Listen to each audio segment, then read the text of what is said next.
The music throbbed through the dimly lit bar, vibrating against my skin like an unwelcome touch. Sweat clung to the back of my neck as I navigated through the crowd, balancing a tray of empty glasses that clinked with every careful step. My feet ached in the second-hand heels I'd bought from a thrift shop, the only pair I owned that looked nice enough for this upscale establishment. "Table 7 needs another round," Marco barked as I approached the bar, not bothering to look up from the drinks he was mixing. I nodded, though he wouldn't see it, and placed the tray down with a soft thud. The smell of alcohol and expensive cologne mingled in the air, making my head swim slightly. 6 more hours until my shift ended. 6 more hours of forced smiles and dodging, wandering hands. "You're new here." The voice cut through the noise like a blade, low and smooth. I turned to find myself staring at a man behind the bar, not Marco, who had disappeared somewhere into the back. This bartender was younger, maybe early 30s, with dark hair swept back from a face that belonged on magazine covers. His sleeves were rolled up to reveal forearms corded with lean muscle. But it was his eyes that caught me, dark as midnight, and fixed on mine with an intensity that made my breath catch. "Started last week," I managed, trying to sound professional despite the flutter in my chest. Still learning the ropes. His lips curved into a smile that didn't quite reach those eyes. "You're doing fine." He began mixing drinks with practiced precision, movements fluid and confident. "Name?" "Ellie," I said, watching his hands work. "Ellie Mason." "Ellie," he repeated, as if testing how my name felt on his tongue. He didn't offer his in return. I should have walked away, should have checked on my tables, but something held me there, watching him work. Maybe it was the way the other staff seemed to give him a wide berth, or how the security guards by the door straightened when he glanced their way. "Your tables are waiting," he said finally, placing the last drink on my tray. Our fingers brushed, and a jolt of electricity shot up my arm. His skin was warm, his touch lingering a second too long. I mumbled a thank you and hurried away, feeling his eyes burning into my back. The night dragged on, a blur of drink orders and forced laughter. I caught glimpses of him throughout my shift, always watching, always with that same intensity. By midnight, my curiosity had gotten the better of me. "Who's the new bartender?" I asked Casey, another waitress who'd been working here longer. She frowned, glancing toward the bar. "What new bartender?" "The guy who was mixing drinks earlier." Dark hair, expensive watch. Casey's face paled slightly. "That's not a bartender, Ellie. That's—" She stopped abruptly, shaking her head. "Just be careful, okay? Some men in this place. They're not what they seem." Before I could press her further, she hurried off to serve a group of businessmen who'd just arrived. I turned back toward the bar, but the mysterious non-bartender had vanished. By the time my shift ended at 3 a.m., my feet were screaming and my lower back ached from hours of carrying heavy trays. The club had mostly emptied, save for a few lingering patrons too drunk or too rich to care about the hour. I counted my tips in the back room, barely enough to cover this week's groceries, let alone make a dent in my mounting debt. The night air hit me like a slap when I stepped outside, cold and damp after the heated interior of the club. I pulled my thin jacket tighter around my shoulders, wishing I'd had the foresight to bring something warmer. The streets of Boston were eerily quiet at this hour, street lamps casting pools of yellow light on wet pavement. I'd missed the last bus, which meant another night of walking 20 blocks to my apartment in the cold. I hadn't gone more than a block when I heard footsteps behind me. Quick, purposeful. My heart rate spiked as I quickened my pace, clutching my purse closer. The city could be dangerous at this hour, especially for women walking alone. The footsteps accelerated. "Hey, wait up!" I recognized the voice instantly. Jimmy, one of our regulars. He spent most nights hitting on the waitresses and over-tipping when drunk. Tonight, he'd been particularly persistent, leaving his number on a napkin that I'd promptly thrown away. "I'm tired, Jimmy. Go home," I called over my shoulder, not slowing down. "Come on, just one drink. I know a place that's still open." His words slurred together, and I could smell the whiskey on his breath even from several feet away. I quickened my pace, but his hand suddenly gripped my arm, spinning me around. "Don't be like that," he said, his face too close to mine. "I've been watching you all night. Let go." I said firmly, trying to pull away. I'm not interested. His grip tightened painfully. Playing hard to get, huh? I like that. Fear curdled in my stomach. The street was deserted. No one to hear if I screamed. I was calculating my chances of outrunning him when headlights suddenly washed over us. A sleek black car pulling alongside the curb with a soft purr of expensive engineering. The rear door swung open, and a voice spoke from within the shadows of the vehicle. Is there a problem here? The same voice from earlier, the bartender who wasn't a bartender. Jimmy's grip loosened slightly as he turned toward the interruption, annoyed. Mind your own business, pal. The lady and I... Get in the car, Ellie. It wasn't a suggestion. It was a command, spoken with such quiet authority that I found myself moving toward the open door before I'd made a conscious decision to do so. Hey, Jimmy protested, reaching for me again. What happened next occurred so quickly I barely registered it. A large figure emerged from the front passenger seat, a broad-shouldered man with a buzz cut who moved with silent efficiency. Jimmy was suddenly on his knees, gasping, though I hadn't seen the bodyguard strike him. Get in, the voice from the car repeated, softer this time. I hesitated at the open door, peering into the dimly lit interior. The mysterious man from the bar sat inside, his features half hidden in shadow. Common sense screamed at me to run, that getting into strange cars with unknown men was exactly how women ended up on missing persons posters. I can just call a cab, I offered weakly. It's 3 a.m. in a rough neighborhood and you're being followed by a drunk who won't take no for an answer, he replied evenly. I'm offering you a safe ride home. Behind me, Jimmy was still on the ground, the bodyguard standing over him with a warning hand on his shoulder. Rain began to fall, fat drops that quickly soaked through my thin jacket. Hesitantly, I slid into the car's leather interior, the door closing behind me with a soft, expensive thunk. The interior smelled of leather and some subtle cologne, sandalwood maybe, with hints of amber. The man sat across from me, his features now visible in the dim lighting. He was even more handsome up close, with high cheekbones and a strong jaw dusted with perfect stubble. He wore a simple black suit that probably cost more than 3 months of my rent. Thank you, I said awkwardly as the car pulled away from the curb. But I could have handled it. His lips quirked in what might have been amusement. I'm sure you could have, Ellie Mason. The way he said my name sent a shiver down my spine, not entirely unpleasant. I realized I still didn't know his. You never told me who you are, I said, trying to keep my voice steady. Or why you were pretending to be a bartender. I wasn't pretending anything, you assumed. He studied me with those dark eyes that seemed to see right through me.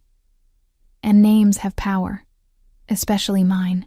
The cryptic answer should have set off warning bells, but exhaustion had dulled my senses. Besides, there was something about him that made me feel strangely safe, despite all logic suggesting otherwise.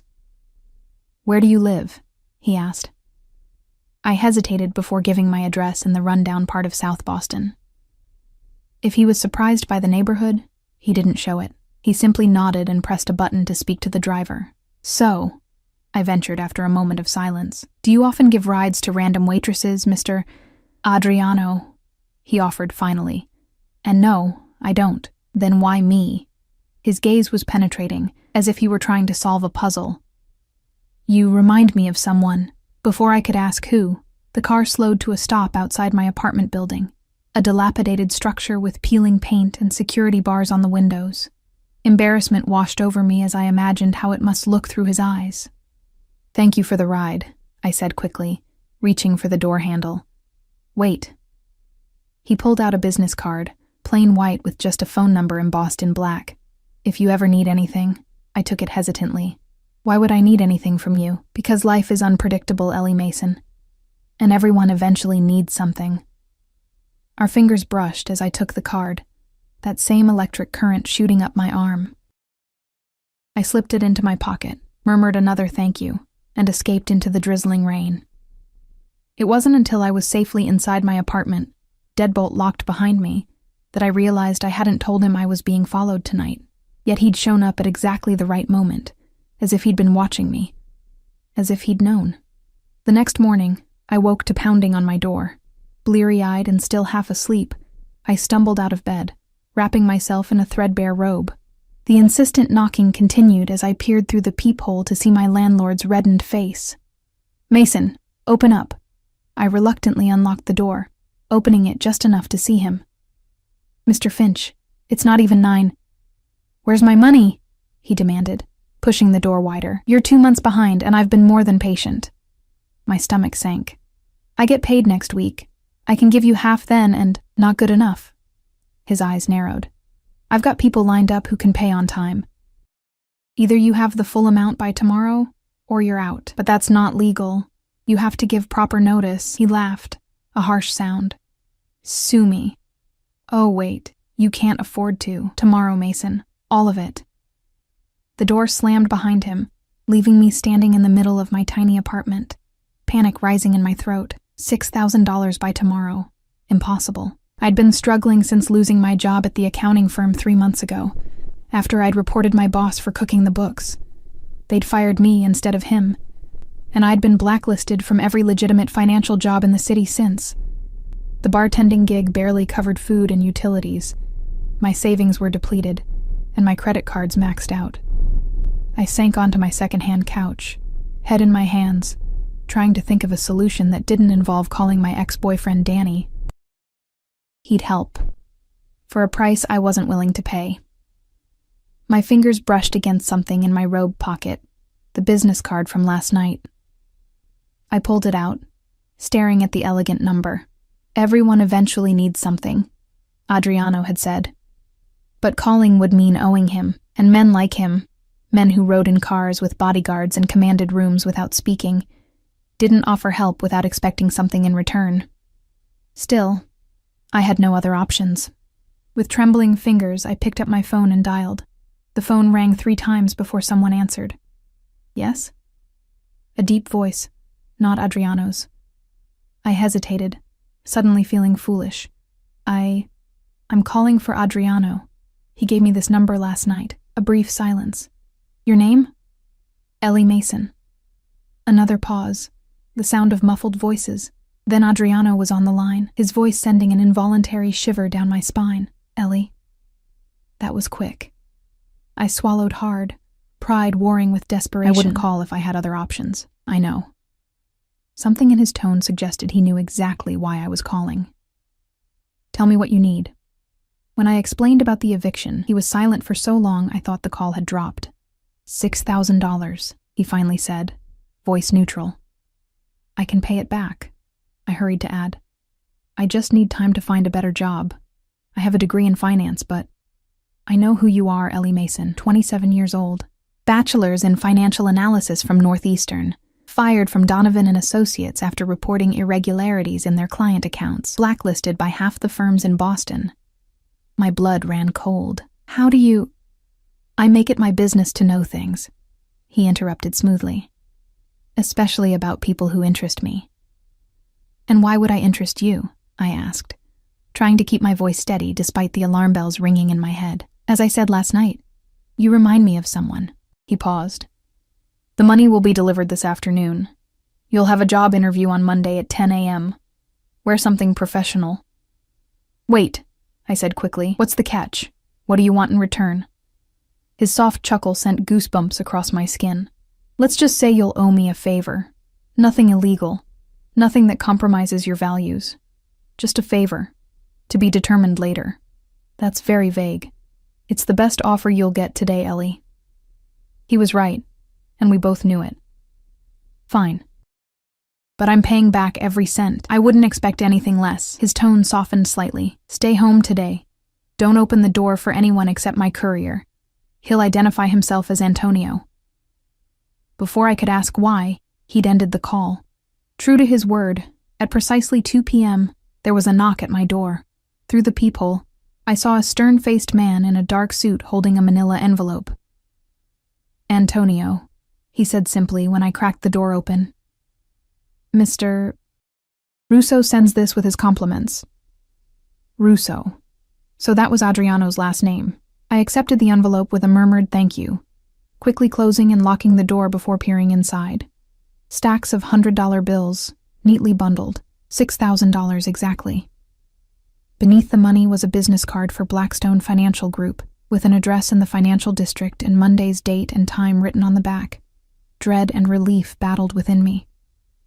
I'd solved my immediate problem, but potentially created a much bigger one. What kind of man carried, or could summon on short notice, thousands in cash? What kind of favor would he eventually demand? And most importantly, who was Adriano Russo, really? I spent the weekend alternating between anxiety and desperate internet searches.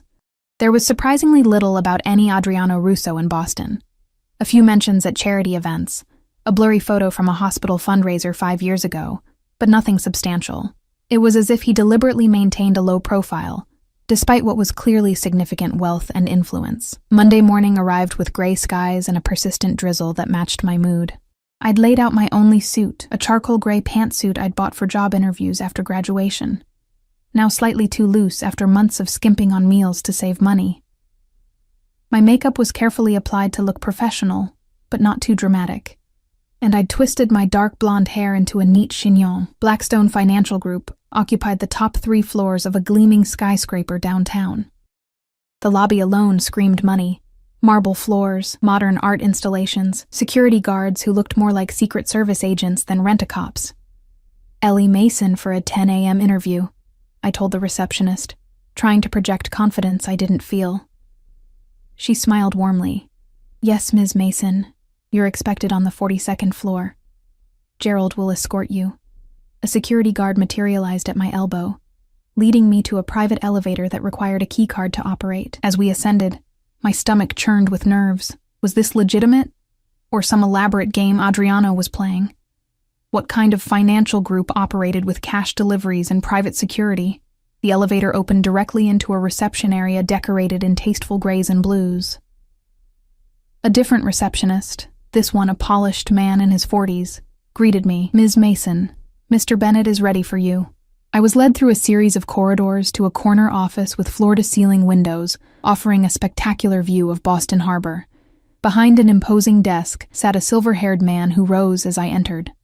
Ms. Mason, Charles Bennett, CEO of Blackstone's private client division. Please, sit. The interview proceeded normally enough. Questions about my experience, my strengths and weaknesses, why I left my previous position. I answered carefully, sticking to the truth while avoiding mentioning Adriano or my suspicions about this too convenient opportunity. Your references from Northeastern are excellent, Bennett remarked, and your technical skills are precisely what we're looking for. But I must address the elephant in the room, Donovan and Associates. I tensed. What about them? You accused Julian Donovan of fraudulent accounting practices, correct? I reported inconsistencies in their books. I replied carefully.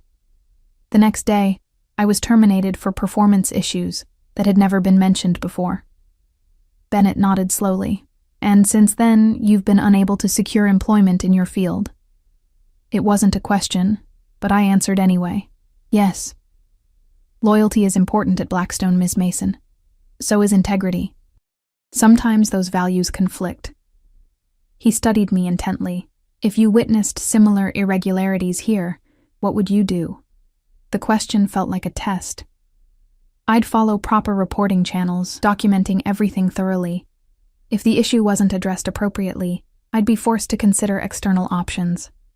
I won't participate in fraud, Mr. Bennett, even passively. A slow smile spread across his face. That's exactly what I hoped you'd say. The position is yours, if you want it. Junior Financial Analyst, Private Client Division. $80,000 to start. Full benefits. Performance review at 6 months. My jaw nearly dropped. The salary was almost double what I'd made at Donovan. Thank you, I managed. When would you like me to start? Tomorrow, 8 a.m. sharp. He stood, extending his hand. Welcome to Blackstone, Ms. Mason. I floated through the rest of the day in a daze, stopping at a department store to buy 2 new suits I could barely afford, even with my imminent salary. By evening, I'd paid my landlord, his eyes widening at the stack of cash, cleaned my apartment, and was celebrating with a cheap bottle of wine when my phone rang. A number I didn't recognize. Hello? Congratulations on the new position. Adriano's voice, smooth as silk. I nearly dropped my glass. How did you... Never mind. I suppose I should thank you. No need. You earned it on your own merits, but you arranged it, I countered. Why? What do you get out of this? Perhaps I just enjoy helping talented people overcome unfair obstacles. I snorted. And perhaps I'm secretly a duchess. Everyone wants something, Adriano. His soft laugh warmed me more than the wine had. Smart girl. Have dinner with me tomorrow night. I'll send a car at 8. It wasn't a question, and I found myself agreeing before I'd fully considered what I was doing. After hanging up, I stared at my phone in disbelief. What was I thinking? Agreeing to dinner with a man who was clearly involved in something illegal. A man who could deliver thousands in cash within hours, who knew details about my life I'd never shared, who commanded respect with just his presence. A man who made my pulse race just by saying my name. The next day was a blur of paperwork, orientations, and introductions. Blackstone was every bit as prestigious as it appeared, with legitimate clients and seemingly above-board operations. By the end of the day, my concerns had somewhat eased, though questions about Adriano's connection to the firm lingered. At precisely 8 p.m., a text message alerted me that my ride had arrived. The same sleek black car waited outside, the same silent driver holding the door. This time the car was empty, but a small box sat on the leather seat. Inside was a delicate silver bracelet with a single charm, a key. A card beneath it read, "To New Beginnings. A." The car took me to an exclusive restaurant on the waterfront, the kind with no visible signage and no prices on the menu. The maitre d' greeted me by name, escorting me through the dimly lit space to a private room in the back. Adriano rose as I entered, looking devastatingly handsome in a tailored charcoal suit that emphasized his broad shoulders and lean physique. Ellie. He took my hand, pressing his lips to my knuckles in an old-world gesture that should have seemed affected but somehow wasn't. You look lovely. I was acutely aware of my department store suit and the simple bracelet that was probably the most expensive piece of jewelry I'd ever worn. Thank you for the gift. It's beautiful, but you're uncomfortable accepting it, he finished, pulling out my chair. It's just a bracelet, Ellie, not a collar. The choice of words sent a strange thrill through me. Still, it seems excessive for a man I barely know. His dark eyes glittered in the candlelight. Then let's remedy that. Over dinner. Exquisite courses paired with wines I couldn't pronounce.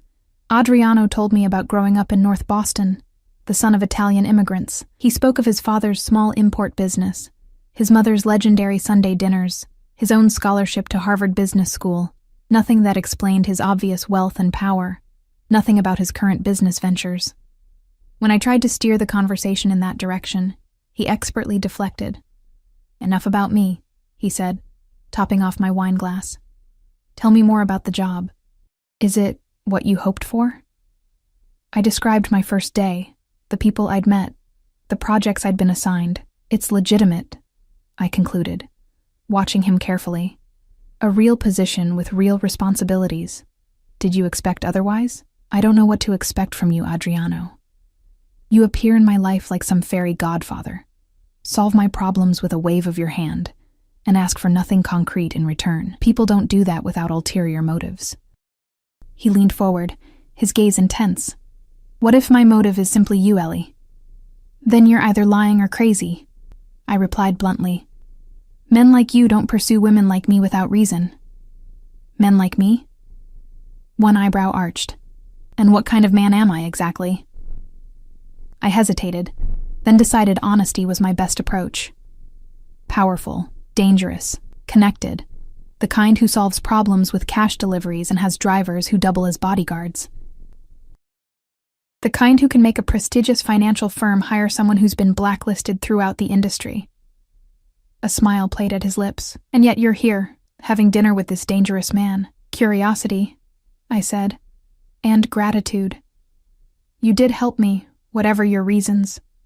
Perhaps I just saw something in you worth saving. The intensity in his gaze made my cheeks flush. I changed the subject, asking about the restaurant, the wine, anything to break the tension building between us. He allowed it, though his knowing smile suggested he was well aware of my discomfort. By the time dessert arrived, a decadent chocolate creation I was too full to do justice, I'd had enough wine to lower my guard slightly. When Adriano asked about my family, I found myself telling him about growing up in a small town outside Providence, my father's early death, my mother's struggle with depression that eventually led to her suicide during my sophomore year of college. "I'm sorry," he said, and the genuine compassion in his voice nearly undid me. "That explains a lot about you." "What does it explain?" "Your resilience, your determination to stand on your own." His fingers brushed mine across the table. "Your reluctance to trust." Something in his touch, combined with the wine and the emotional conversation, made me bold. "Who do you remind me of, Adriano? You said I reminded you of someone. Who?" A shadow crossed his face. "My sister, Sophia. She had your same spirit, your determination." I caught the past tense. "What happened to her?" "She died." His voice was flat. "Car accident 12 years ago." "I'm sorry." I echoed his earlier sentiment, turning my hand to squeeze his. "How old was she?" 22. Just finished college." His eyes met mine, filled with an emotion I couldn't name. "She would have been about your age now." The revelation hung between us, a possible explanation for his interest that was both innocent and somehow disappointing. Before I could respond, his phone vibrated. He checked it, his expression hardening.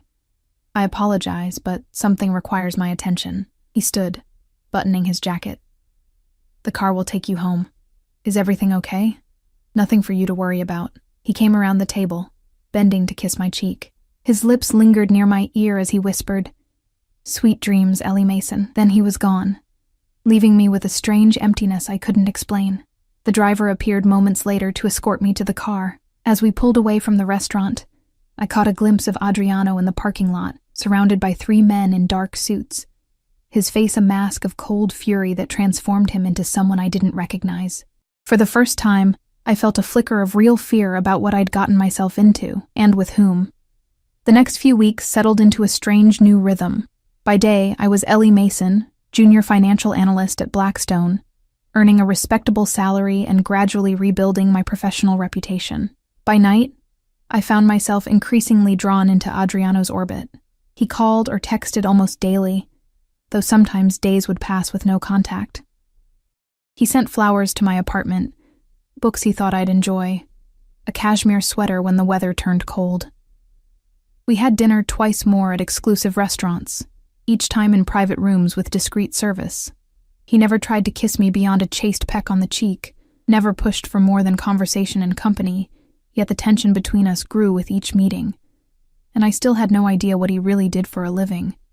My new colleague, Vivian, raised an eyebrow when a bouquet arrived at the office one afternoon. "Secret admirer?"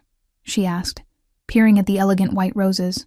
I tucked the card, bearing only the initial A, into my desk drawer.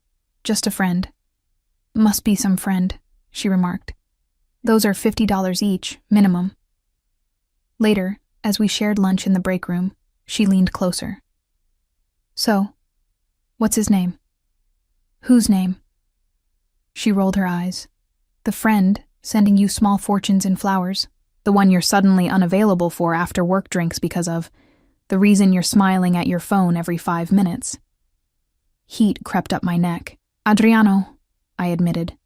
"But it's not serious." Her fork clattered against her plate. "Adriano? As in Adriano Russo?" My stomach dropped. "You know him." Vivian glanced around nervously before lowering her voice. "Ellie, everyone in Boston finance knows Adriano Russo. Or knows of him, at least. And?" She hesitated. "Let's just say he's not someone you casually date. His family has connections. Old money. Old power. Old ways of handling problems." "What kind of connections?" I pressed, though I was beginning to suspect the answer. "The kind that made my Italian grandmother cross herself whenever their name was mentioned," she said grimly. "Look, I'm not saying the rumors are true, but if even half of them are, be careful, okay?" I nodded, my appetite gone. That night, I finally did what I should have done weeks ago. I searched for Russo family Boston instead of just Adriano's name. The results were disturbing. Articles about suspected racketeering in the 1980s, a 1990s trial where 3 family associates were convicted while the patriarch, Antonio Russo, walked free. More recent pieces speculating about the family's legitimate businesses, real estate, import and export, financial consulting, serving as fronts for less savory enterprises. And there, in a 5-year-old article about the changing face of organized crime in Boston, was Adriano, described as the Harvard-educated heir apparent to the Russo Empire, who has ostensibly legitimized much of the family business while maintaining their iron grip on certain sectors of Boston's underground economy. My phone buzzed with a text from him. "Dinner tomorrow? There's someone I'd like you to meet." I stared at the message, my finger hovering over the reply button. The smart move would be to end this now, before I got any deeper. To tell him thank you for the job and the help, but that I wasn't comfortable with the relationship. Instead, I found myself typing, "What time?" The next evening, the now familiar car arrived at my apartment. This time, Adriano was inside, looking devastating in a black suit with a dark blue tie that matched his eyes. "You look troubled," he said as I settled across from him. I dressed carefully in a simple black dress, another recent purchase I couldn't really afford but felt necessary for these outings. "Just tired. Long day at work." His eyes narrowed slightly, but he didn't press. "I thought we'd have dinner at my home tonight. Is that acceptable?" Home, not a restaurant. The shift felt significant. Who am I meeting? My father. The 2 words sent a chill down my spine. Antonio Russo, the patriarch, the man who'd allegedly built an empire through means I didn't want to contemplate. "Why?" I asked, unable to keep the apprehension from my voice. Adriano's hand found mine, his thumb tracing circles on my palm. "Because you're important to me, and he's important to me. It's just dinner, Ellie." But we both knew it wasn't just anything. Meeting his father meant this, whatever this was, had progressed to something more serious. Something with implications I wasn't sure I was ready to face. The car wound through the city and into the affluent suburbs, eventually turning onto a private road that led to an imposing stone mansion set back behind ornate iron gates. Security cameras tracked our progress up the long driveway, and I glimpsed men patrolling the grounds with what looked suspiciously like concealed weapons. "Home sweet home?" I asked, trying to mask my nervousness with humor. Adriano's lips quirked. "One of them. I have an apartment downtown for work nights." The house was as impressive inside as out.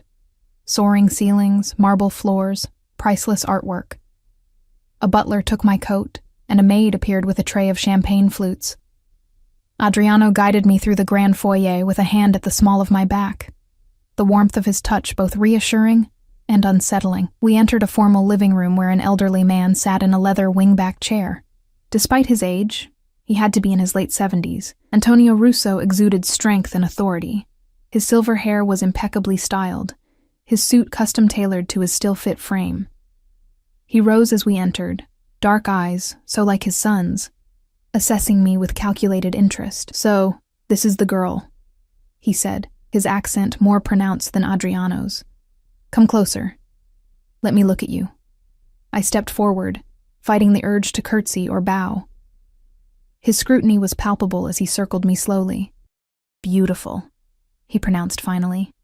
"Smart, too, from what my son tells me. And brave, to stand up to those thieves at Donovan." "Thank you, sir," I managed, unsure how else to respond. He waved a hand. "Call me Antonio. We don't stand on ceremony in this family." His emphasis on the word family sent a tremor through me. "Sit, both of you. Dinner will be served shortly." We settled onto an antique sofa. Adriano's arm draped casually across the back, his fingers just brushing my shoulder. The touch felt possessive, as did the way his father watched us. "Adriano tells me you're an orphan," Antonio said bluntly. "Father," Adriano warned, his body tensing beside me. "It's fine," I assured him before turning to Antonio. "Yes, my parents are both deceased. My father when I was young, my mother in college." Antonio nodded sympathetically. "Family is everything, Ms. Mason, everything. When we lose our blood ties, we must create new ones, yes? I suppose." I agreed cautiously. Adriano has been alone too long, focused on business, always business. He fixed his son with a pointed look, 34 years old, and what does he have to show for it? Money, power, respect, yes, but no wife, no children to carry on our name. I shifted uncomfortably, feeling caught in a conversation that had clearly been ongoing long before I entered the picture. Perhaps we could discuss something else, Adriano suggested tightly. Antonio ignored him. You're what, 27? Still young enough to give him strong sons. My jaw dropped at the archaic statement. Before I could form a response, a servant appeared to announce dinner. The dining room was equally impressive, with a table that could seat 20, but was set for just the three of us.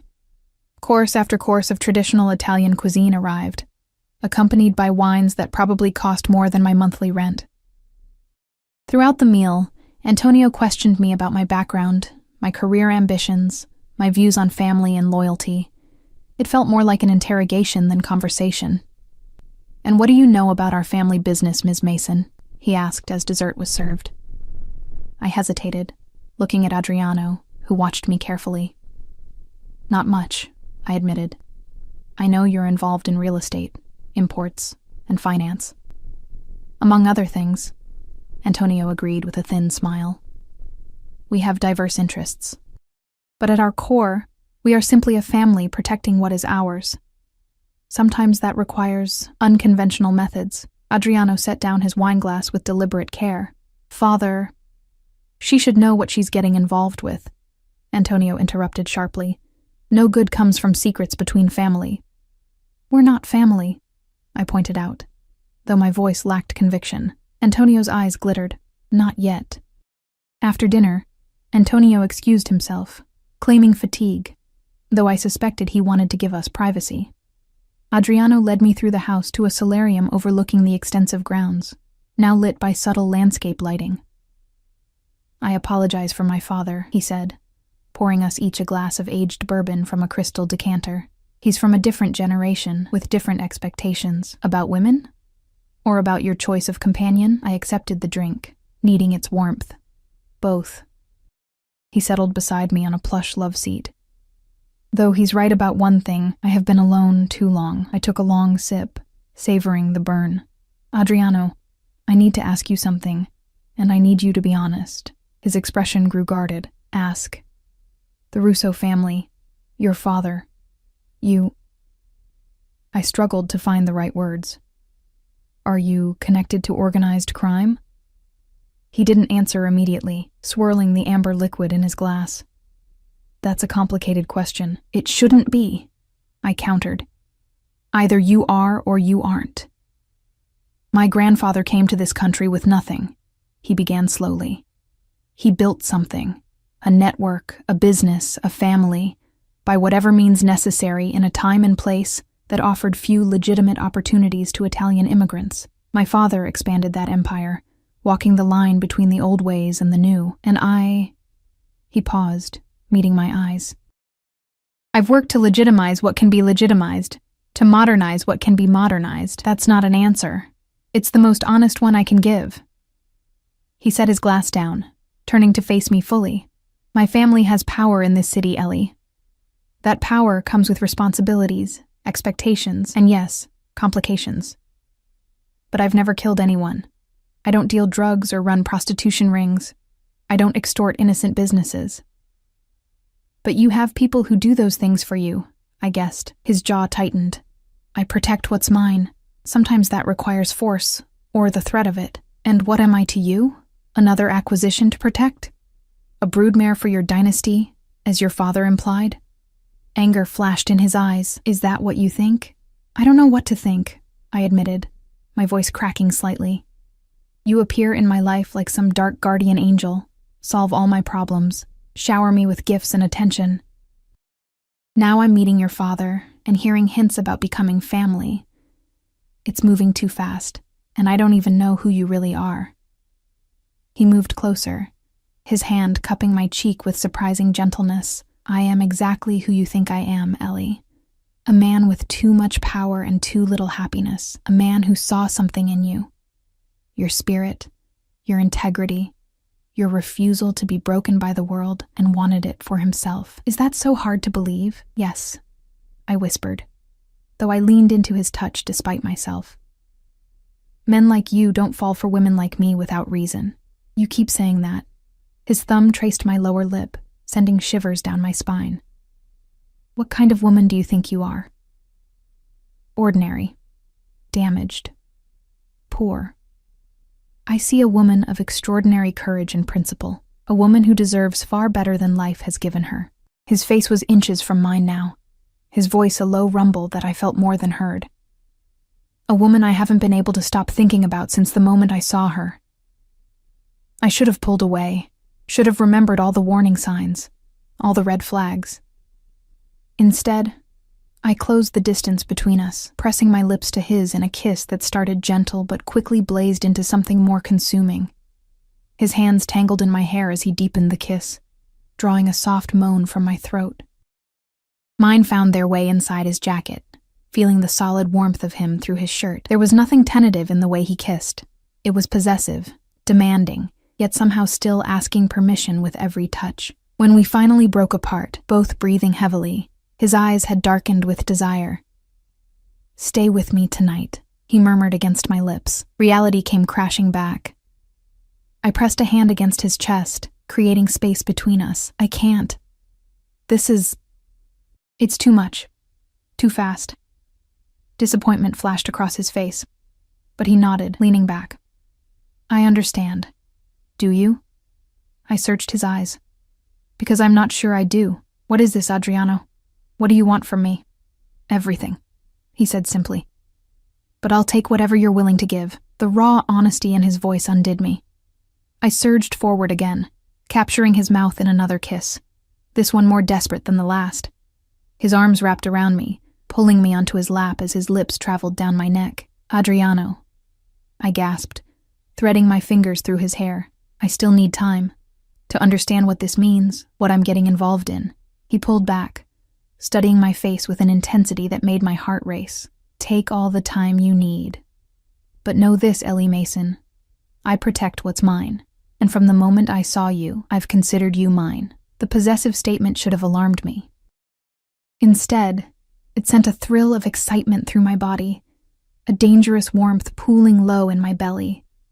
This man, this dangerous, powerful, complex man, wanted me. Not as a toy or a trophy, but as something essential. I'm not yours, I said, needing to assert some independence even as my body betrayed me by melting against him. I don't belong to anyone, not yet.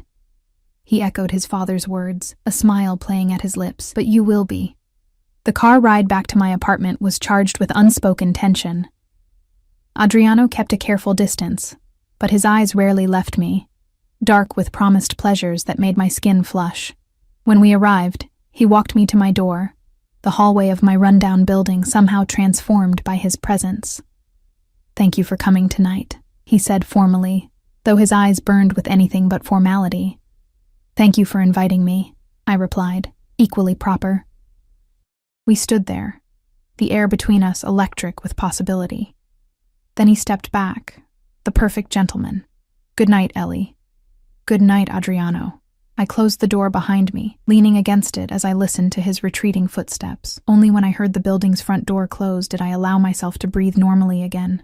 My phone buzzed with a text. Dream of me. A. I smiled despite myself, already knowing I would. The next morning, I woke to another text. Check your email. Important. Curious, I opened my work email to find a message from my boss, asking me to handle a new account, Russo Holdings. Attached were financial statements for what appeared to be a legitimate real estate corporation, with assets in the hundreds of millions. A second text arrived. Thought you might appreciate seeing the legal side of my business interests. Lunch today? I stared at my phone, torn between professional curiosity and personal caution. Last night had crossed a line, but in the cold light of morning I wasn't sure if I regretted it or wanted more. I have a meeting at noon, I typed back. Rain check? His response was immediate. Dinner then. 8 p.m. I'll send the car. I hesitated only briefly before responding. Okay. As I prepared for work, Examining the Russo Holdings documents more carefully, I noticed something odd, a recurring payment of $50,000 each month to a company called Phoenix Consulting. The amount was small enough to escape casual scrutiny in a portfolio this size, but large enough to catch my analyst's eye. I dug deeper, but found nothing about Phoenix Consulting in any of the supporting documentation.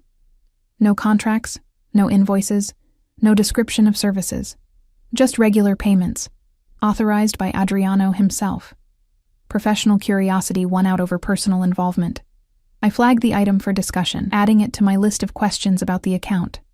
By the time I left the office that evening, my nerves were frayed from a day spent analyzing Adriano's business empire.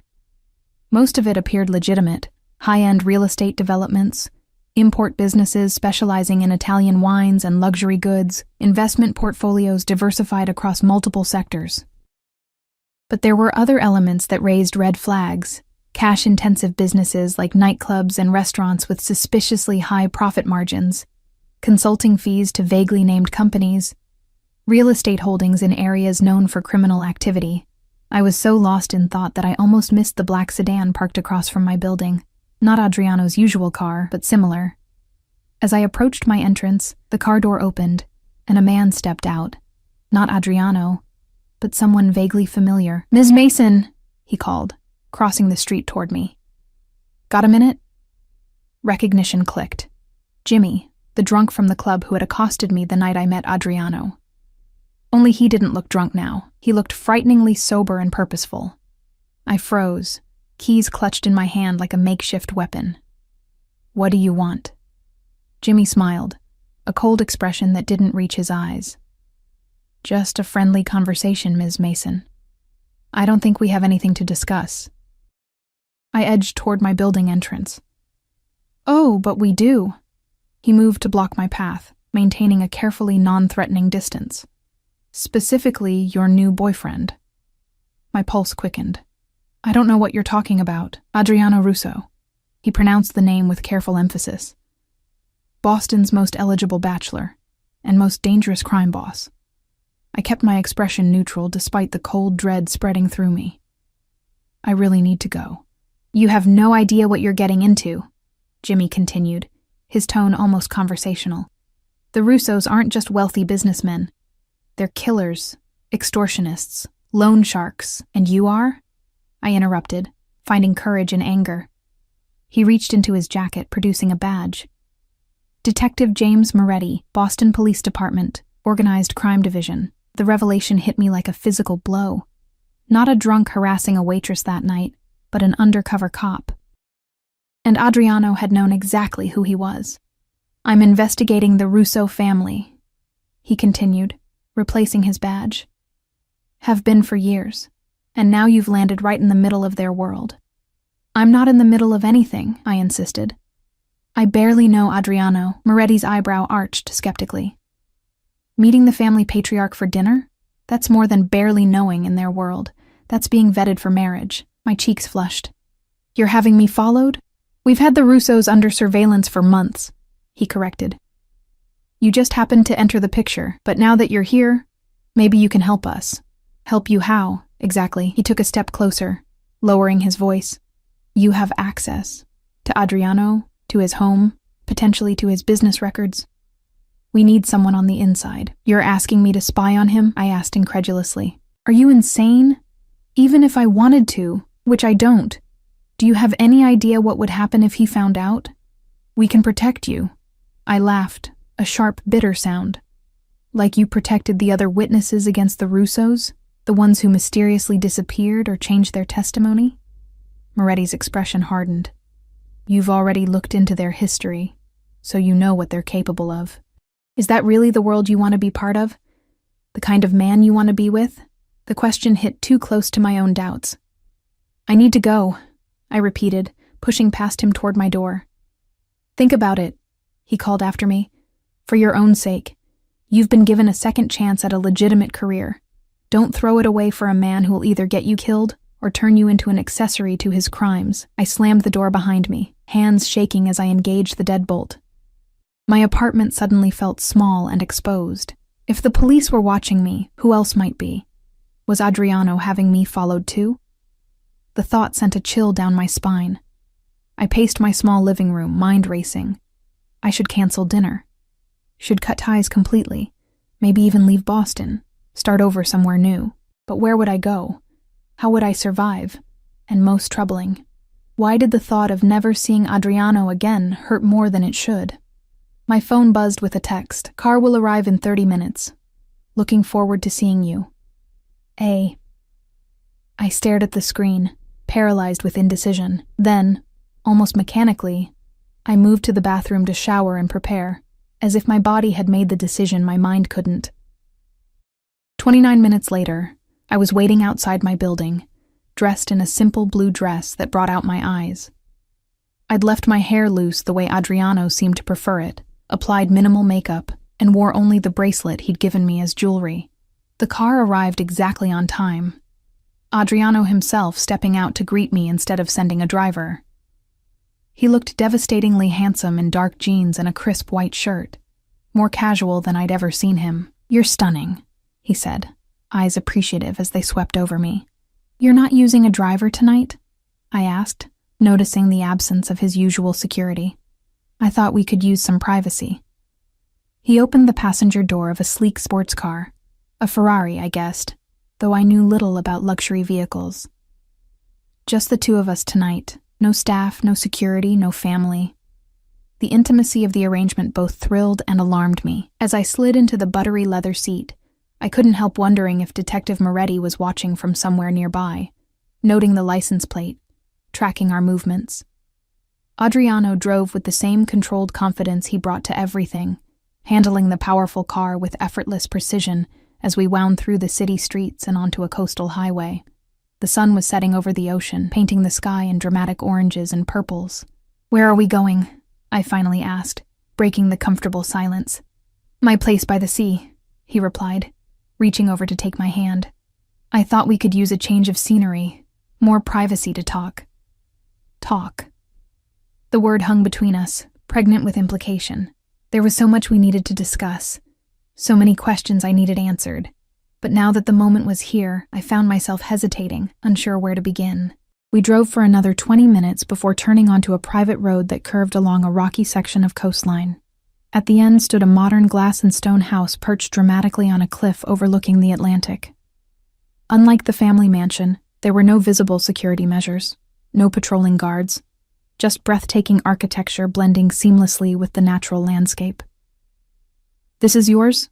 I asked, as he parked in a 3-car garage already housing 2 other luxury vehicles. "One of my personal properties," he confirmed, "not connected to the family business." The distinction seemed important to him. As we entered through a sleek kitchen with state-of-the-art appliances, I noted the lived-in touches that suggested he spent significant time here: coffee mugs hanging from hooks, a worn paperback on the counter, comfortable-looking furniture arranged to maximize the ocean view visible through floor-to-ceiling windows. "Wine?" he offered, opening a hidden panel to reveal a temperature-controlled wine room. "Please." I needed liquid courage for what was to come. He selected a bottle, opening it with practiced ease before pouring 2 glasses. "Hungry? I thought we could cook together rather than going out." The domesticity of the suggestion caught me off guard. "You cook?" A genuine smile lit his face. "My mother insisted all her children learn. Said no child of hers would starve if left alone for a week." The image of young Adriano learning to cook at his mother's side was oddly endearing, humanizing a man I'd begun to mythologize. "What are we making?" "Seafood linguine. Simple but elegant." He handed me a glass before leading me to a massive kitchen island. "You can chop herbs while I deal with the shellfish." For the next half hour, we worked side by side in companionable silence, the rhythm of cooking creating a false sense of normalcy. I found myself relaxing despite my earlier fears, seduced by the intimacy of shared tasks and the second glass of wine Adriano poured when my first emptied. As we sat down to eat at a table positioned to capture the moonlight now dancing across the water, I finally gathered my courage. "I met someone interesting today," I began carefully, twirling pasta around my fork. Adriano's eyes sharpened, though his tone remained casual. "Oh?" "Detective James Moretti. He seems to think we know each other." The fork in Adriano's hand stilled momentarily before he resumed eating. Jimmy's been trying to build a case against my family for years. The casual confirmation of what I'd feared made my stomach clench. So it's true then. Everything he said about you, about your family. Adriano set down his utensils, giving me his full attention. What exactly did he say? I met his gaze directly. That you're not just a businessman. That you're a crime boss. That your family is involved in extortion, money laundering, maybe even murder. And you believe him? His voice was soft, dangerous. I don't know what to believe anymore. I pushed my plate away, appetite gone. All I know is that I've been thrust into something I don't fully understand, caught between a man who makes me feel things I shouldn't, and warnings that he's dangerous. So I need the truth, Adriano. All of it. He studied me for a long moment, his expression unreadable. Then he rose, extending his hand. Come with me. I hesitated before placing my hand in his, allowing him to lead me through the house to a book-lined study. He released me to open a hidden safe behind a painting, a cliché that might have made me smile under different circumstances. From within, he removed a thick folder, which he placed on the desk between us. My family has operated in Boston for 3 generations, he began, his voice steady. Yes, much of that operation was outside the law. My grandfather smuggled alcohol during Prohibition. My father expanded into protection rackets, gambling, loan sharking, traditional organized crime activities. He opened the folder, revealing photographs, documents, newspaper clippings spanning decades. When I took over 10 years ago, I began legitimizing our enterprises.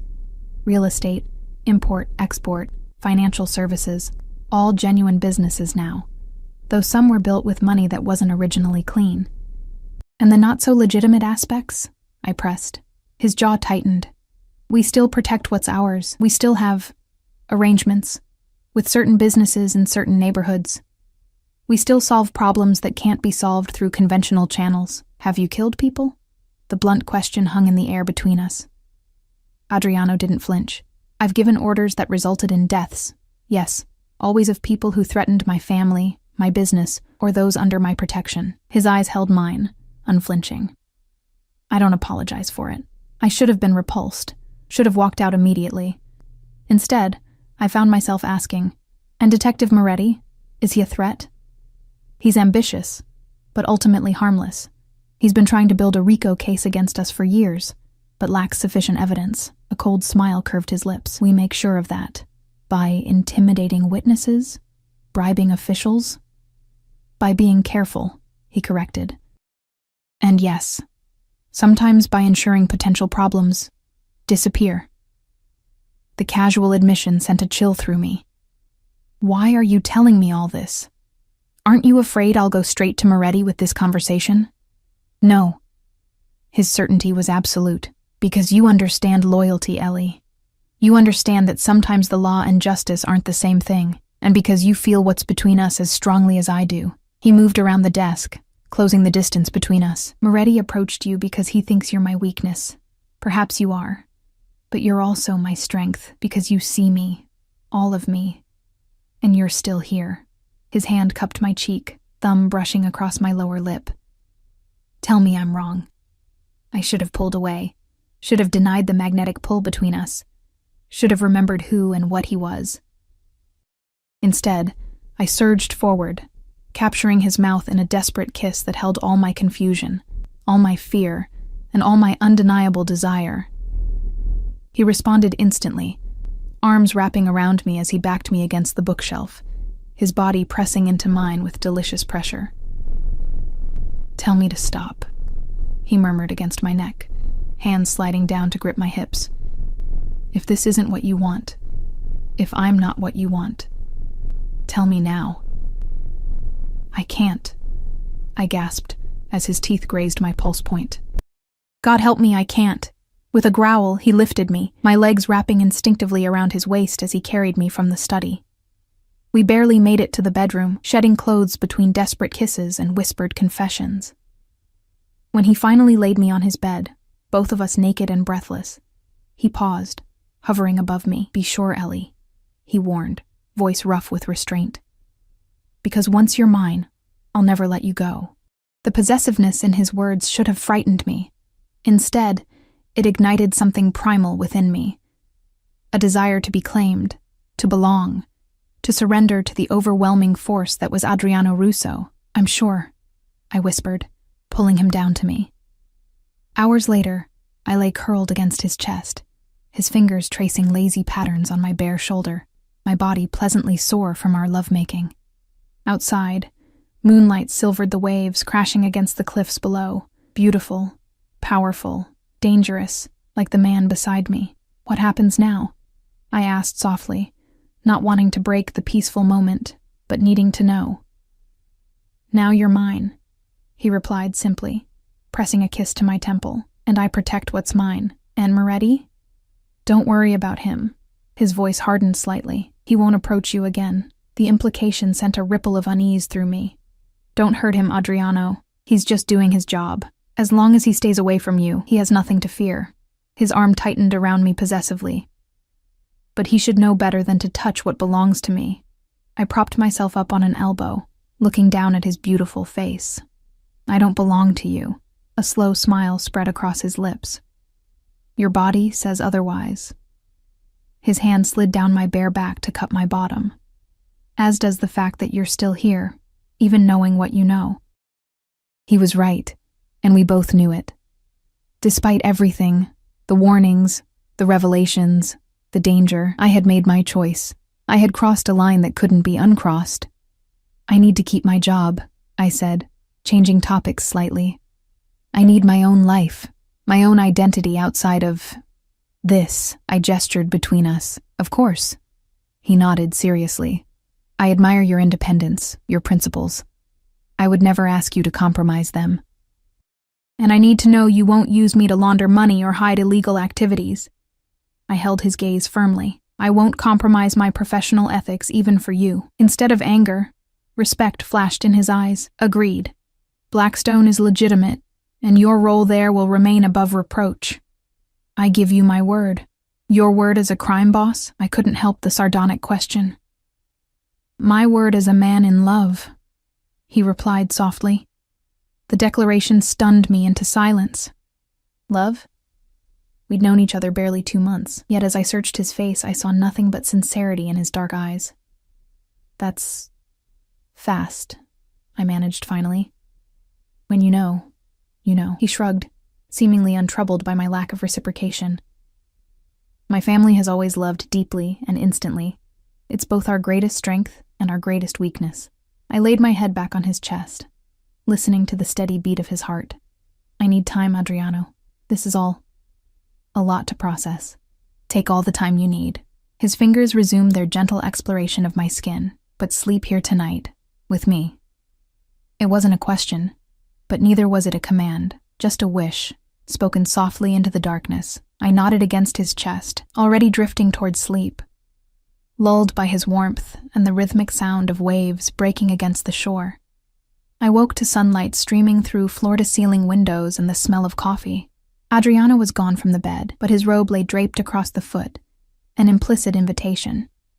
I slipped it on, the silk caressing my skin as I padded through the house, following the aroma to the kitchen. Adriano stood at the stove, dressed only in low-slung pajama bottoms, his broad back and defined shoulders on full display as he cooked what smelled like frittata. The domestic scene was so at odds with what I now knew about him that I paused in the doorway, momentarily disoriented. "Stop overthinking," he said without turning around. "I can hear the gears in your head from here." "How did you—" "I always know when you enter a room." He glanced over his shoulder, eyes warming as they took in the sight of me in his robe. "My body recognizes yours now."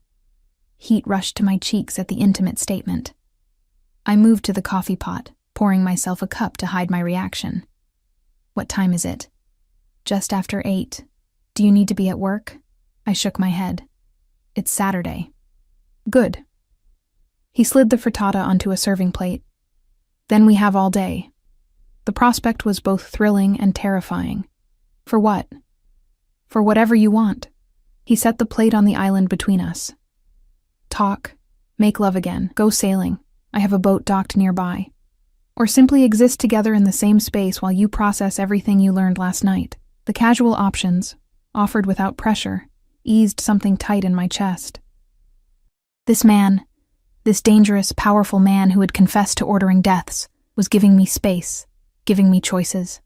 I'd like to talk more, I decided, taking a seat at the island. About us. About what this means going forward. He nodded, serving me a portion of the frittata before taking his own. Ask me anything. If I stay with you, if we do this, what does it mean for me? For my life? He considered the question carefully. It means you'll never want for anything material again. It means you'll be protected, always. It means certain doors will open for you professionally, while others may close because of the association. It means I'll be watched, I added. By your enemies. By the police. Yes, he acknowledged. There would be risks. I won't pretend otherwise, but I would do everything in my power to keep those risks from touching you directly. I took a bite of the frittata, delicious of course, while contemplating his answer. And what would you expect from me in return? Besides the obvious. I gestured vaguely at the bedroom. A smile played at his lips. The obvious is certainly a perk I intend to enjoy thoroughly and often. His expression grew more serious. But what I want most is your loyalty, your trust, and eventually, your love. I don't expect you to participate in any aspect of my business that makes you uncomfortable. I don't expect you to compromise your principles. I just want you, Ellie. The rest we can figure out as we go. The sincerity in his voice was disarming. I reached across the island to take his hand. I'm scared, Adriano, not just of your world, but of how I feel about you. It's happening so fast, and it's so intense. His fingers tightened around mine. I know. But that intensity, that's how you know it's real. We spent the day together, talking, swimming in his heated infinity pool, walking along the private beach below the house. With each hour that passed, I found myself relaxing more into his presence, into this strange new reality where I was falling in love with a man who straddled the worlds of legitimate business and organized crime. By Sunday evening, when he drove me back to my apartment, we had reached an understanding of sorts. We would continue seeing each other, but discreetly. I would maintain my job at Blackstone, and he would respect the boundaries I'd established regarding his business dealings. Most importantly, he promised not to overwhelm me with the speed and intensity that came naturally to him. I'll try to court you properly, he'd said with a wry smile as we stood at my door. Like a normal man would. You could never be normal, I'd replied, rising on tiptoes to kiss him goodbye. For the next 2 weeks, he kept his word. Flowers arrived at my apartment, not my office. We had dinner at out-of-the-way restaurants where we wouldn't be recognized. He called or texted daily but didn't smother me with constant attention. By all appearances, we were a normal couple in the early stages of dating, except for the armed driver who now picked me up and dropped me off at work each day. Except for the subtle security detail I occasionally glimpsed following me when I went shopping or met friends for coffee. Except for the way other people reacted when they saw us together. The nervous deference, the averted eyes, the hushed whispers. I was adapting to this new normal when Detective Moretti appeared again, waiting outside my building one evening as I returned from grocery shopping. Ms. Mason, he greeted me, falling into step beside me. We need to talk. I kept walking, heart pounding. I have nothing to say to you. Maybe not, but I have something to say to you. His voice was urgent. You're in danger. That made me pause. From who? From the company you're keeping. He glanced around nervously. Look, I know you've gotten involved with Russo. I know it's probably too late to talk you out of it. But you should know what happened to the last woman he got serious about. A cold feeling settled in my stomach. What are you talking about? Her name was Sofia Conti. 5 years ago, she was dating Adriano. Things got serious. Family dinners, weekend trips, the whole routine. Then she disappeared. Police reports said she left town suddenly, but nobody's heard from her since. Sofia. The name of his sister, who died 12 years ago. You're lying. Am I? Moretti produced a photograph from his jacket. A beautiful young woman with dark hair and olive skin, smiling at the camera. "This is Sophia. Look familiar?" I stared at the photo, confusion washing over me. The woman did look vaguely familiar, similar to me in coloring and build, though with darker features, similar to how Adriano had described his sister. He told you she was his sister, didn't he? Moretti pressed, seeing my reaction. That's his pattern, Ellie. He finds women who remind him of Sophia, women he can control, women who need his help. Then when they get too close, when they learn too much, they vanish. That's ridiculous, I said. But my voice lacked conviction. If that were true, why hasn't he been arrested? Because he's careful. Because he has half the city in his pocket. Because no bodies have ever been found. Moretti's eyes were pleading now. I'm not asking you to wear a wire or testify against him. I'm just asking you to save yourself before it's too late. I pushed past him toward my building entrance. Leave me alone. Just ask him, Moretti called after me. Ask him about Sofia Conti. Watch his reaction. And if you ever need help, if you ever feel unsafe, call me. He pressed a card into my hand. Day or night? I slammed the door behind me, leaning against it as I tried to steady my breathing. My hands trembled as I set down my groceries and pulled out my phone.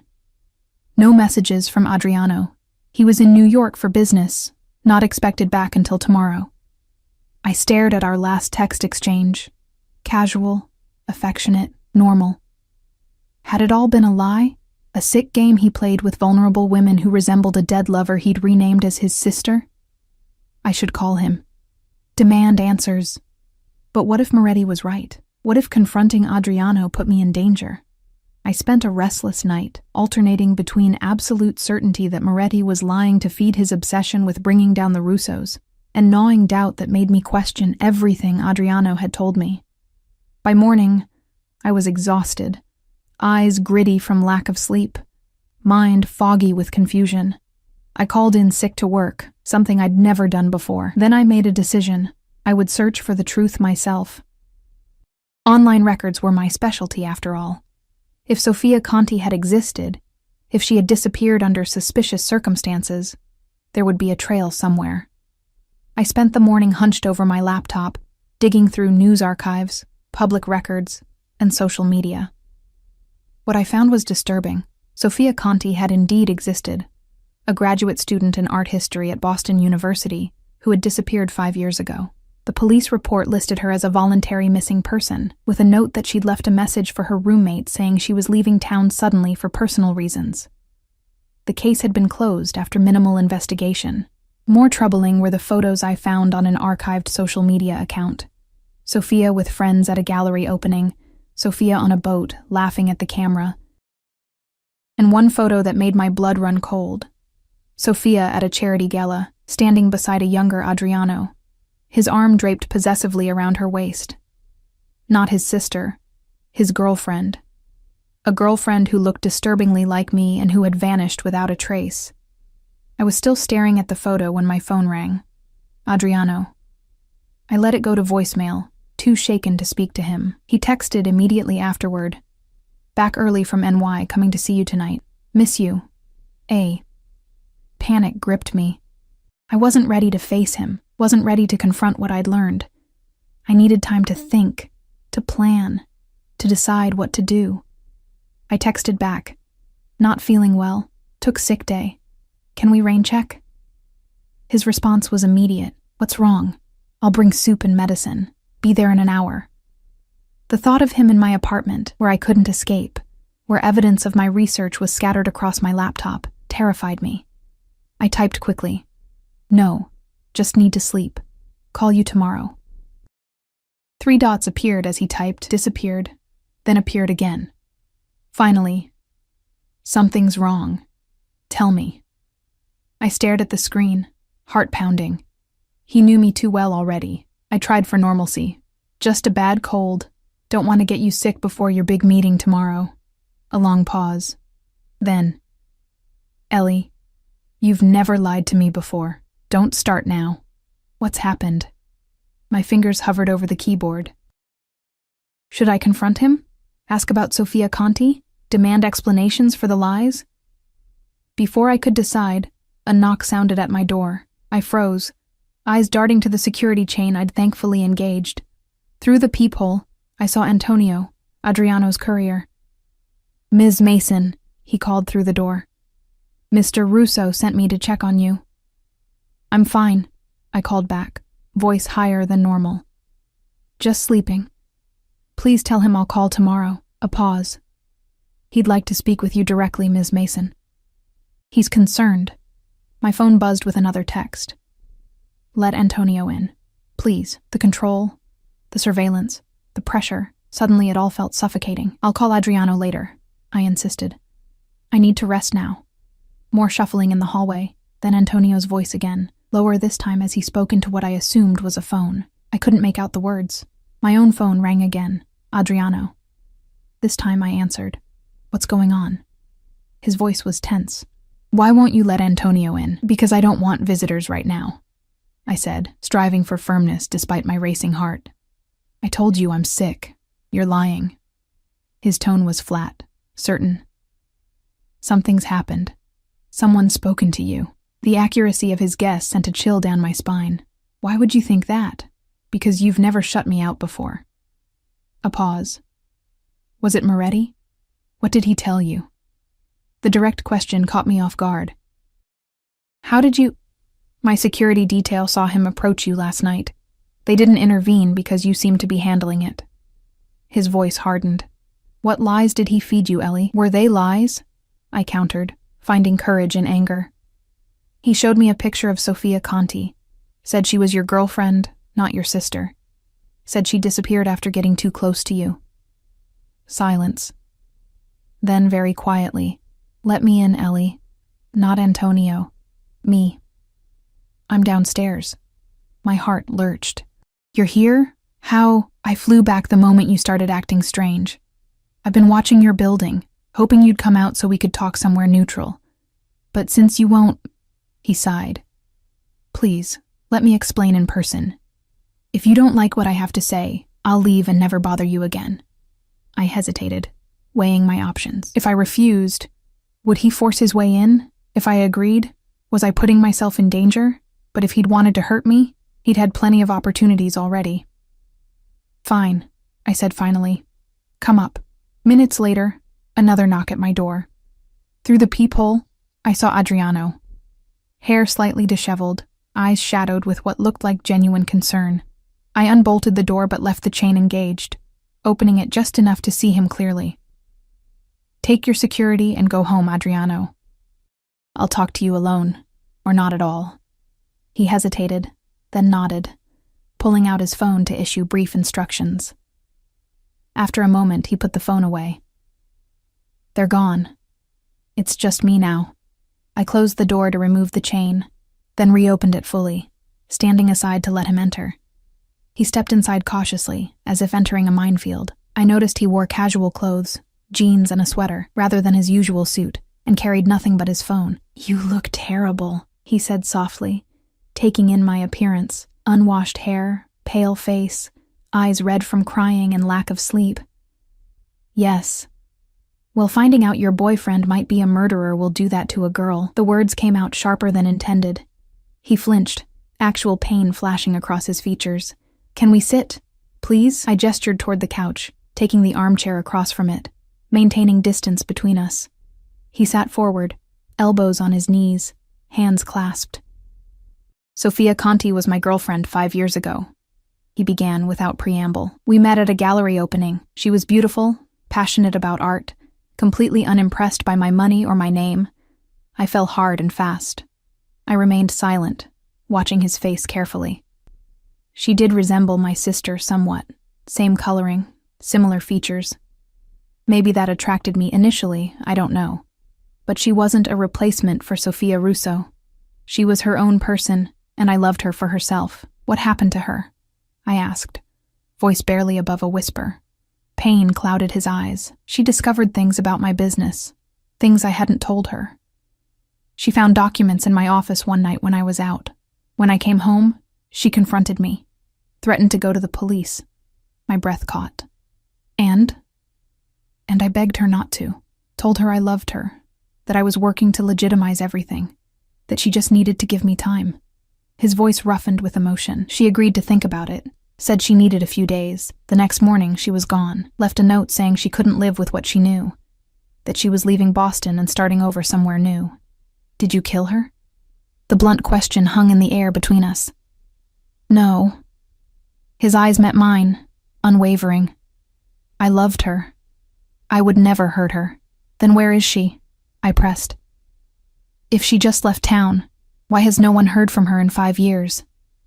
He looked down at his hands. Because I made it that way. What does that mean? It means I gave her what she asked for. A new life, far away from me and my world. He sighed heavily.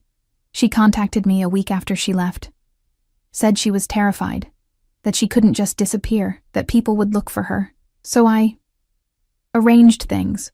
New identity, new documentation, enough money to start over somewhere I wouldn't know about. So I could truthfully say I had no idea where she was. You expect me to believe that? I asked incredulously. That you just let her go, helped her vanish. After she threatened to expose you, I loved her. He repeated simply. And yes, I let her go, because sometimes if you truly love someone, you do what's best for them, even if it destroys you. The raw pain in his voice seemed genuine. But then, he'd be an expert at manipulation, wouldn't he? Prove it, I challenged. His eyebrow arched. How? Show me she's alive, that she's out there somewhere, living her new life. He shook his head. I can't. I told you. I arranged everything so that I wouldn't know her location or new identity.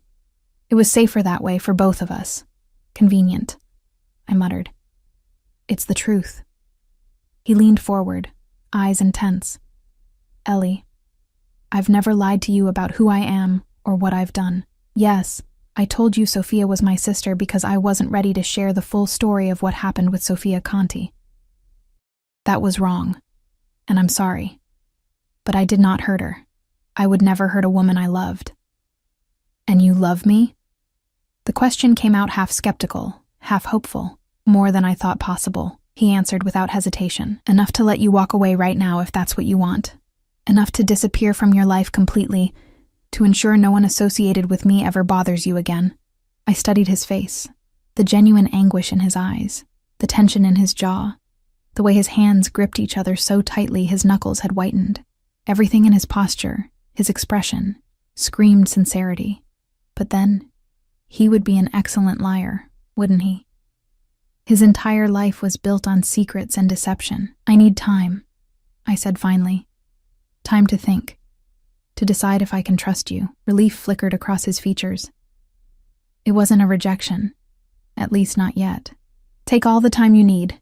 And space, I added. No security details. No surprise visits. No Antonio checking up on me. He hesitated, clearly uncomfortable with the idea of leaving me unprotected. Moretti could be dangerous, Ellie. He's obsessed with bringing down my family. He might try to use you. I can handle Moretti, I assured him. I just need normal for a little while. Adriano nodded slowly. 1 week. Give me your word you'll contact me if anything happens, if you feel threatened or unsafe in any way. And after a week, we talk again. Regardless of your decision.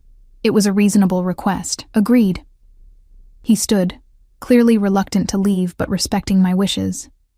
At the door, he paused, turning back to me with naked vulnerability in his eyes. For what it's worth, I've never felt about anyone the way I feel about you, not even Sophia. Then he was gone, the door closing softly behind him.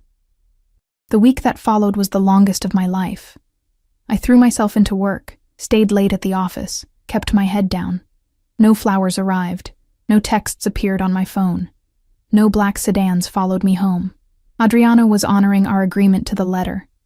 I missed him with an intensity that shocked me. By day 5, I'd made my decision. I spent hours drafting and redrafting a text to him, trying to find the right words. In the end, I went with simplicity.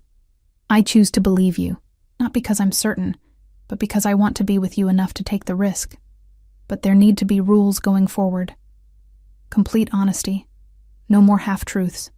And I want proof Sophia Conti is alive. His response came within minutes. Dinner tonight? My place downtown. 8 p.m. I'll send a car, but only if you're comfortable. And Ellie, thank you for your faith in me. I won't betray it. I texted back a simple yes and spent the next few hours in a state of nervous anticipation, changing outfits 3 times before settling on a simple black dress that made me feel confident. When the car arrived, I was ready, resolve strengthening with each mile we drove. Adriano's downtown apartment occupied the entire top floor of a luxury high-rise, with panoramic views of the city through walls of glass. He opened the door himself, looking as nervous as I felt, dressed in dark slacks and a blue shirt that brought out the warmth in his olive skin. "You came," he said, relief evident in his voice. "I came," I confirmed, stepping inside. The apartment was minimalist but warm. Leather furniture, modern art, a state-of-the-art kitchen visible through an archway.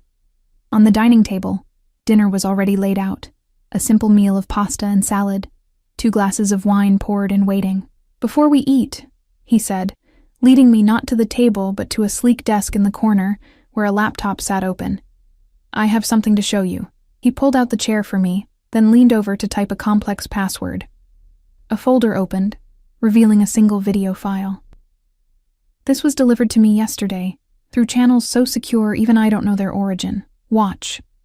He clicked play, then stepped back, giving me space. On screen, a woman appeared. Older than in the photos I'd seen, her once dark hair now lighter.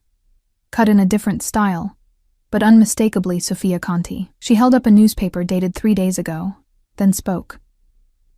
"I'm alive and well, living the life I chose. I asked for freedom, and Adriano gave it to me, at great personal cost to himself. Whatever you think of him, whatever you've heard, know this. He is a man of his word. He promised me safety and anonymity, and he's kept that promise for 5 years. I'm only breaking it now because he said someone important to him needs reassurance." She smiled sadly. "Be wiser than I was. If you love him, really love him, don't run. Stay and help him become the man he's trying to be." The video ended, the screen going black. I sat in stunned silence, processing what I'd just seen. It could be faked, of course. Technology made almost anything possible. But something in her eyes, in the specific details she'd mentioned, rang true. "How did you find her?" I asked finally. "I didn't." Adriano moved to stand beside me. "I put out word through trusted intermediaries that I needed proof of life. No location or identity revealed. This arrived yesterday. I don't know where she is, who she's become. I just know she's alive and apparently well." I rose from the chair, turning to face him. "And if I asked you to let me go, like you let her go? To give me a new identity, a new life somewhere far away?" Pain flashed across his features, but his voice remained steady. "I would do it, if that's what you truly wanted. And if I asked you to leave your family business? To walk away from all of it?" This time he hesitated. "I've been working toward that goal for years. Legitimizing what can be legitimized, distancing myself from the rest. But it's complicated, Ellie. There are obligations, responsibilities. To your family," I finished for him. "I understand that. But if we're going to be together, I need to know there's an endgame, that someday we can just be Adriano and Ellie, without all the danger and secrecy and moral compromise." Hope dawned in his eyes. "You're staying?" I stepped closer, resting my hands on his chest, feeling his heart race beneath my palm. "I'm staying, with conditions." "Name them," he said immediately. "Complete honesty between us. No more secrets, no more lies, even by omission." I held his gaze steadily. "I keep my job, my independence. You keep working toward legitimacy, with a clear timeline and plan. And..." I took a deep breath. "If we have children someday, they never become involved in anything illegal.